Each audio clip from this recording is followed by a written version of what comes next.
rezimbabwe kana wandiona ndauya pano pathis youtube channel yenyu news yehatira 263 zvikureva kuti ndauya nemaupdates matsva saka kana uchiri munyowani first time yako yekusubscribe mahara ndatisubscribe tena on the notification bell.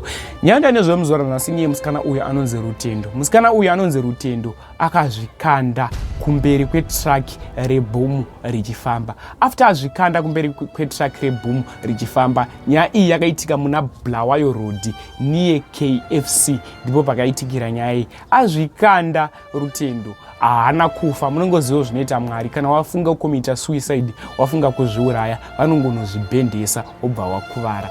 Rutendo wakakuvarisisa zvakanyanyisisa taura kunoko ari muhospital. Nokumbotaura zvotofika comment section pamusoro penyaya ya Rutendo. Apo unenge uchitrai kuzviuraya obva wazoita chirema kana uchikoka makumbo isine maoko. Nombotaura zvotofika comment section. Chingoti kuna Rutendo, get well soon. Asi my sister, chii changa chakubata chinozoita kuti munhu ufunge kuzviuraya uti turi dumbu rako uchinozvikanda kumberi kwemota.